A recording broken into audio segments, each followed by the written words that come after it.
After years of Adobe users asking for the one single feature that would make Lightroom a really good professional editing application similar to Lightroom Classic, Adobe has now added in Lightroom the ability to open multiple RAW files as layers in Photoshop, but this is not the same as using this feature in Lightroom Classic. There are some differences, there are some shortcomings to this to be aware of as you're using it.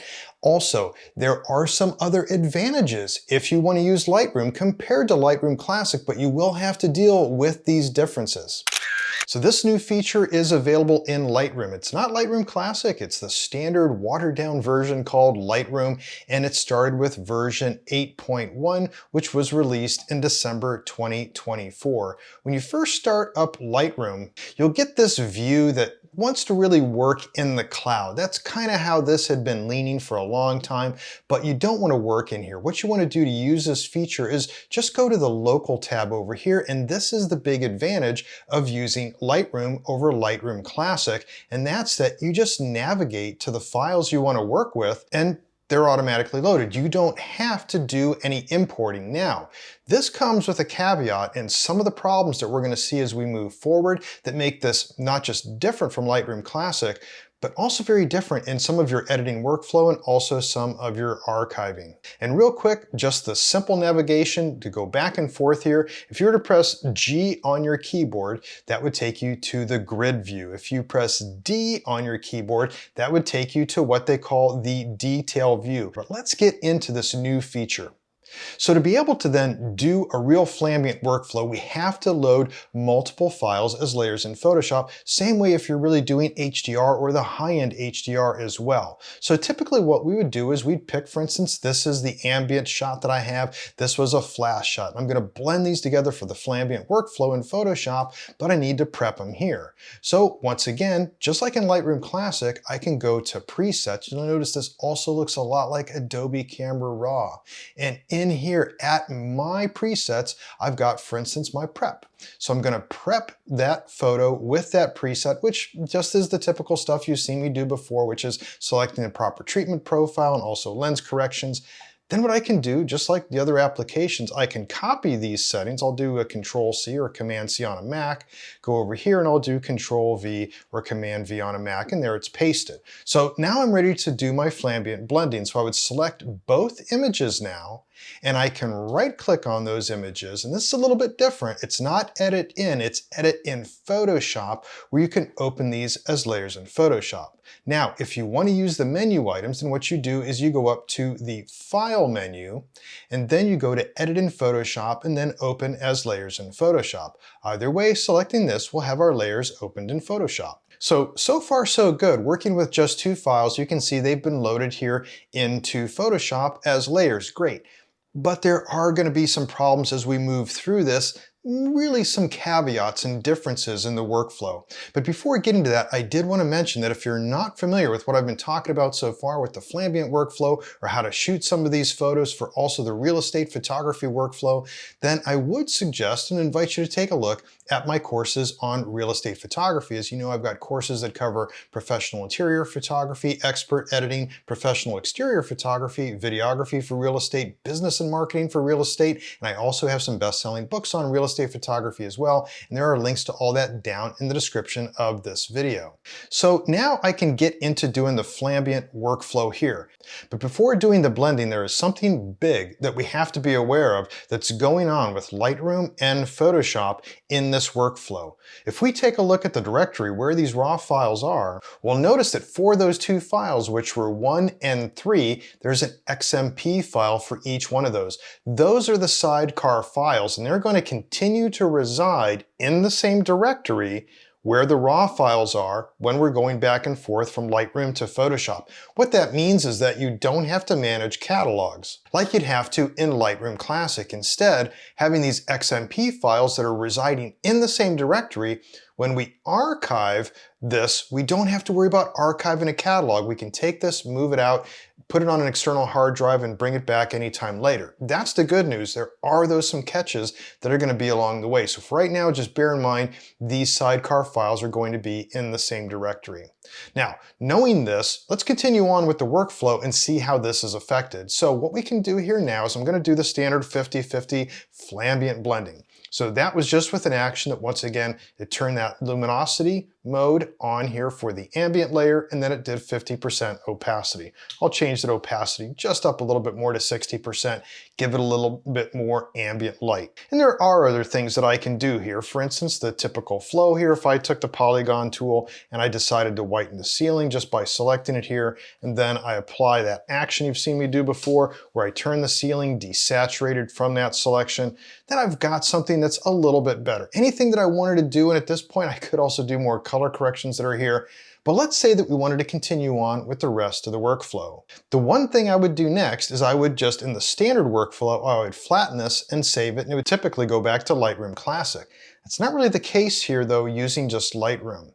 So what I'll do is I'll go to Layer, and then I'll go down to Flatten Image, just like I've done before, and if I save this, which is fine, it's not going to be loaded up into Lightroom yet. We can see that we just still have our ambient and our flash shot. Our blended photo isn't here. What we have to do is, in Photoshop, you have to actually close the image. So one shortcut you can do if you're using this workflow is to just close your image, and when you do, it'll ask you to save it. For instance, before flattening it, let's say that I wanted to do something else. So here I changed the opacity here to, let's say, 70%. Then if I close this, and I just said File, Close, then it's going to ask me to save it. So now I can do it all just in one step, and it's going to save it. Now I could also flatten it first, so I'll just cancel that, and I'll go Layer, Flatten. This will make it smaller and easier to work with. Now I can go File, Close, and when I do and it saves it, once that's done, now it'll be loaded back up into Lightroom, but not in the place you'd expect. In fact, it put it this time over here, to the left of the ambient shot that we had. So it didn't automatically load it like Lightroom Classic would. So this brings on a bigger problem in that sometimes when you're loading multiple layers, multiple files as layers into Photoshop using Lightroom, it won't order them in the same way that they're ordered in the film strip.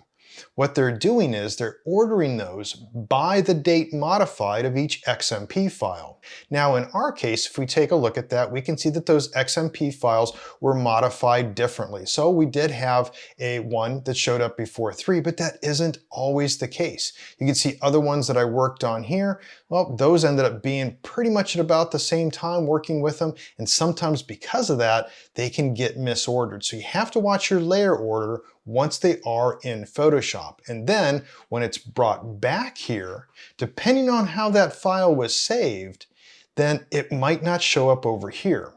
To show up over here, it has to have near the same file name. If it doesn't, which sometimes it could have showed up as 3, here this file name instead of 1, and it had been somewhere in here.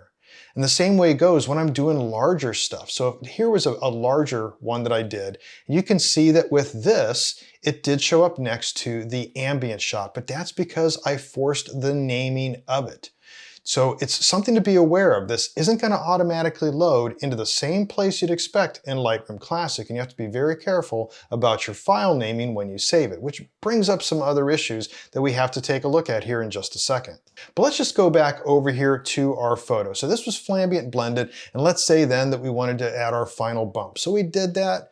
We can go over here and also then do our vertical alignment, make sure that it's vertical. It's got the same geometry stuff. It really didn't do that good of a job doing that, but we can do any type of geometry that we want to here, and then we can also crop it, let's say, as we need to, and that's all fine. We can say that, let's keep that at the original resolution that it was and crop it. So things are looking pretty good there. Might want to go back over here then to the develop module, and in the develop module, I might want to, for instance, get rid of some of the reds by toning down toward the green a little bit more. That's looking a little bit better. Whatever adjustments you want to do, okay, let's say this one's done and now it's ready to be exported. So you can then go over here to File, and you can go to Export. Now, this doesn't have all the same functionality that you would have in Lightroom Classic. As you can see, I can say that I want a JPEG, full size, 100% quality, but I can't throttle this file size. So if your MLS, your listing service, is limited to, let's say, 10 megabytes or 8 megabytes, you can't put that in here. But other than that, you can still export it. And when you go to export, by the way, this is then where you would then find where you want the files to be exported to. In this case, I've been exporting stuff to this folder, so it knew that's the folder to use, so it just exported it there. Something else to be familiar with here is that there is no history panel in Lightroom compared to Lightroom Classic, and there are a lot of other differences as well. But history is kind of a big one, but what you can do is they do have edit and undo. So I can undo, for instance, the tint, and if I did that, then I should be able to go back up here, and then I can undo our crop. Whatever it is, it's going to keep a history typically of the undo and redo, so I can keep undoing and then redoing all those in that order. But you're just not going to see a window for it. There are other differences as well. For instance, when we get down here into the detail panel, we're not going to see any sharpening mask. We have to do sharpening just globally. Once again, there are a lot of differences between Lightroom and Lightroom Classic. If you want to see really a big comparison of all the features, not just the one here that I'm talking about, then just leave me a comment below and I'll see about making another tutorial. But back here to this issue of opening layers into Photoshop from Lightroom, this is where it gets a little hairy. So let's say that you want to edit this now and it's like, oh, I need to add something in here. This was blank over here. The client said they wanted to do something, so we wanted to fix that. We're ready to work with this and add a little something extra. And normally what I can do is I can just right click on here. I could say edit in Photoshop in Lightroom Classic. It would give me an option to edit that file or to make a copy. In this case, there is no option. When you say edit in Photoshop, it's going to open it into Photoshop, and the first thing you're going to see, and I don't have the ability to set my color space, it's always going to send it as Pro Photo RGB. That's not a big deal. Your working space, as you know, I've talked about in my courses, talk about in my books, when you're doing stuff for the web, it's sRGB across the board. As long as you have your working space there, you get this. You don't have to show that again, but one of the small little caveats, that's not the biggest thing. Let's say that we wanted to add a picture over here and we're going to do a gen fill. So I take the polygon tool, for instance, and let's say that just over here, real roughly, I'm going to add another piece of art. So I select that and I'll go to Edit Generative Fill and I'll go some modern art and I'll say that it's framed. Now when I do that and I generate that and I select the art that I want and whatever this is, let's just say that this was good enough.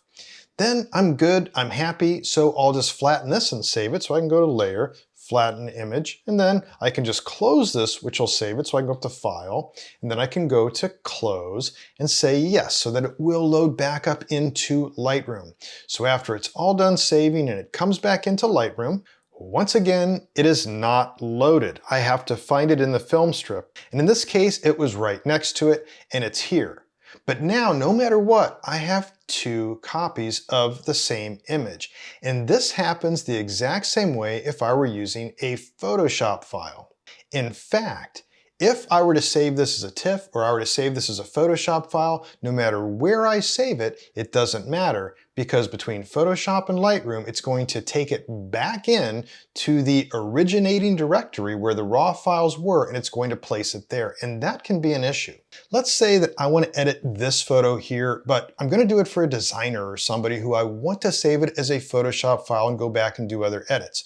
So once I have these selected, and I can just go to Edit in Photoshop, Open as Layers in Photoshop, and I'll do my typical two-sided composite, Layer, Mask, Hide, then I'll take my brush at 100%, and I'm then gonna put myself out of here with using that other layer. I know you've seen me do this before. If not, you've probably seen this maybe in my courses or my books. So once I've got that done, I'll apply the 50-50 flambient to it. Okay, so we got that going on, and I can even take my window pull here, which in darken mode at the very top, I can just take a polygon tool and go across here and close it, do Alt Delete, boom, it's all there. Didn't have to cut it. Another advantage of using Flash. Once again, these things you've probably seen me do, but the point here is that now that I've got this, and maybe I was gonna do a lot more stuff, a lot of color correction really needed to be done on this photo.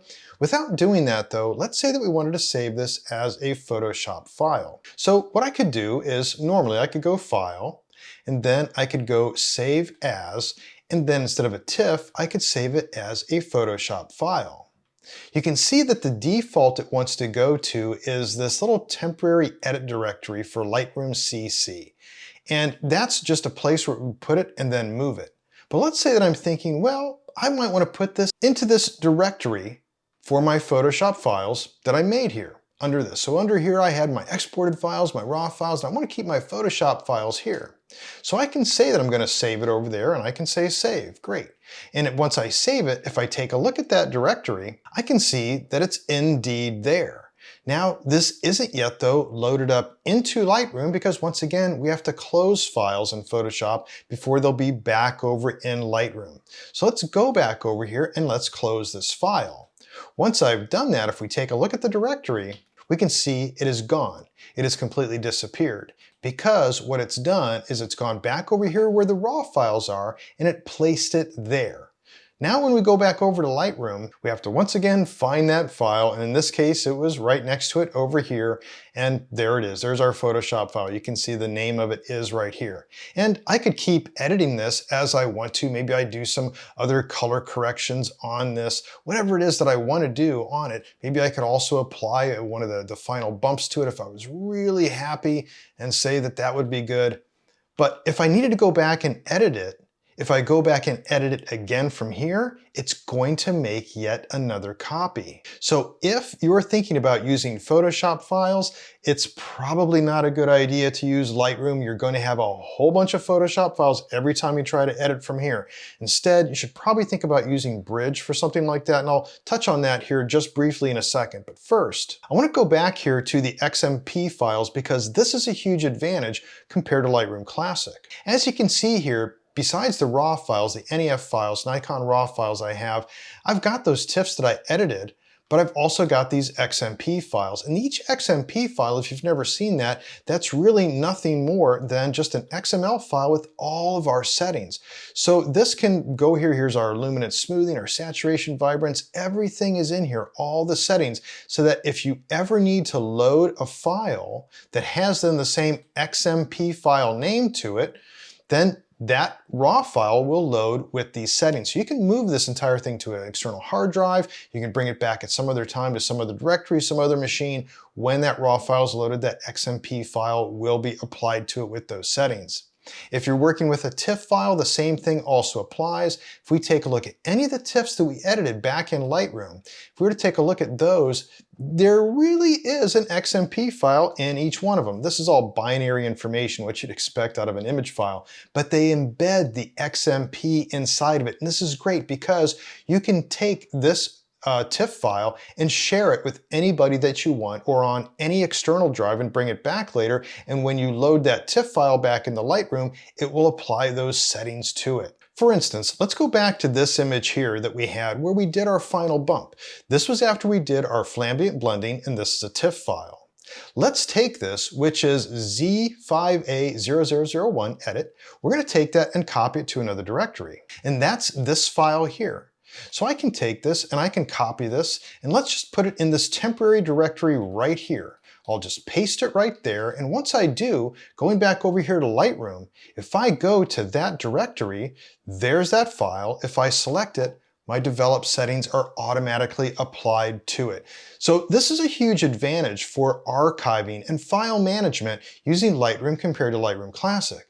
But you can see though that the layers are a bit of a problem, especially if you're going to be using Photoshop files and not just the standard fast workflow of just flattening files as TIFFs and bringing them back over into Lightroom. Instead, just real quickly, I want to show you another alternative, and that's using Adobe Bridge. Now, you might not be familiar with this, or maybe you did hear of it, but this is actually a very powerful tool as well.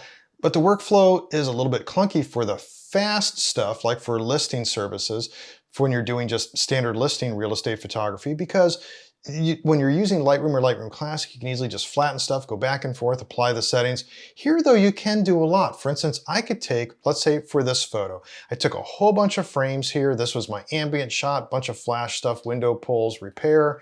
I've got that, I can select all of them, and then I can actually open all those in Camera Raw. And Adobe Camera Raw is basically Lightroom. Inside of here then, I have all my presets available to me, so I could just apply a preset here, for instance, of my prep, Once I have that applied, I can copy that, and then I can go through here and say, okay, what do I want for my two-sided composite?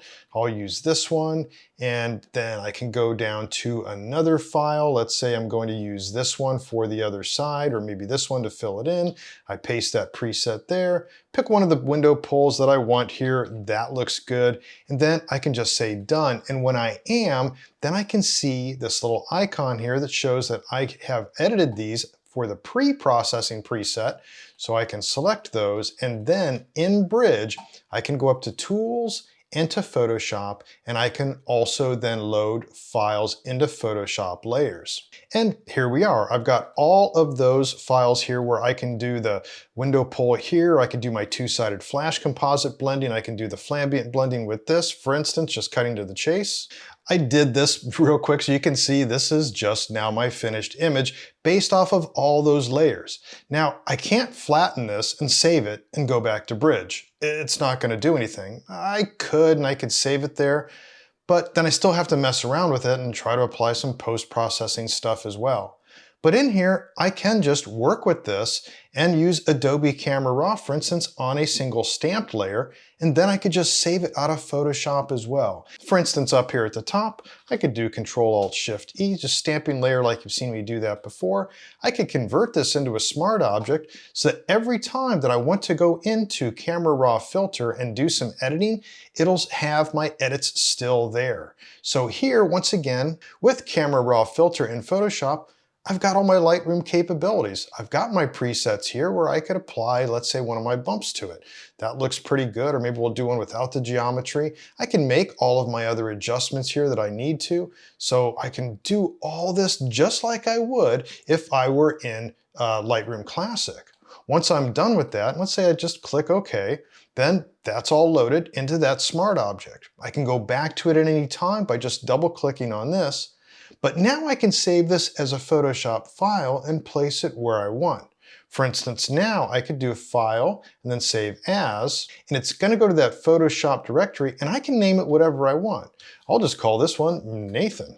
Doesn't matter. And then when I save it, if I take a look at that directory once it's saved, Nathan is there. So there's my Photoshop file. Once I close it out of Photoshop, it doesn't matter. It's only when you're working between Lightroom and Photoshop that you've got this automatic file movement that can screw up some of your file management. So instead, by just staying in Photoshop, I have full control over the entire workflow. But that also comes at a cost where there isn't as much speed. If I'm doing something for a designer or a builder or something like that, this is useful. But when I'm doing some faster stuff for the listing market, then it's really Lightroom Classic, or in this case, now we have Lightroom available to us. So the deciding factor really is, if you're going to be doing a lot of standard fast editing for, let's say, the listing market for real estate photography, then it's a toss-up between using Lightroom or Lightroom Classic. If you're going to be into a higher end workflow and you're really going to be using Photoshop files, you're going to want to either use Lightroom Classic or maybe Bridge for that workflow. But if you're just doing stuff for the standard real estate listing market, then Lightroom or Lightroom Classic.